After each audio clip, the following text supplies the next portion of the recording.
அன்பான நேயர்களே, இனிய நல்வணக்கம். இந்த எபிசோடில் ஒரு தூக்கத்தை பற்றி ஒரு சின்ன கருத்து அபிப்பிராயம் சொல்ல ஆசைப்படுகிறேன்.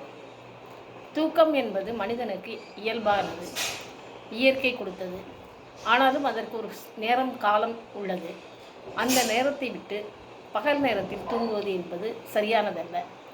அந்த பகல் நேர தூக்கம் என்ன செய்கிறது என்று சொன்னால், நமது மூளையை பில்குல் பிளாங்க் ஆக்கி விடுகிறது, அதாவது காலியாக்கி விடுகிறது.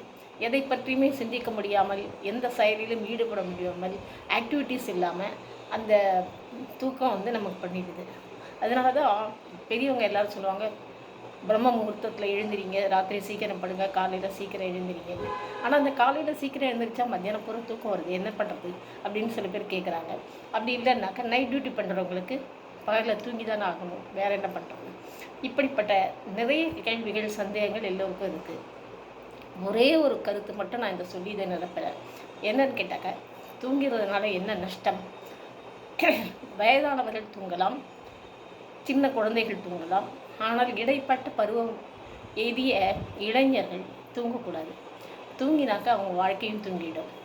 தூங்காமல் இருக்கிறதுக்கு என்னென்னலாம் பிரயத்தனை செய்ய முடியுமோ அதெல்லாம் செய்யணும். அந்தந்த வயசுக்கு தகுந்த மாதிரி, அந்தந்த பருவத்துக்கு தகுந்த மாதிரி படிப்போ வேலையோ எதில் கவனம் செலுத்த வேண்டுமோ அதில் கவனம் செலுத்த வேண்டும். தூங்கி தூங்கி அந்த பட்டுக்கோட்டை கல்யாண சுந்தரம் எழுதினார்,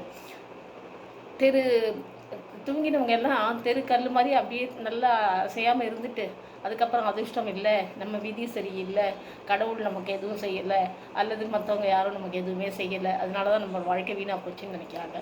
ஆனால் ரொம்ப தப்புங்க. நம்மக்கிட்ட தான் நம்ம வாழ்க்கை இருக்குது, நாம் செய்ய வேண்டிய காரியங்கள் நிறைய இருக்குது.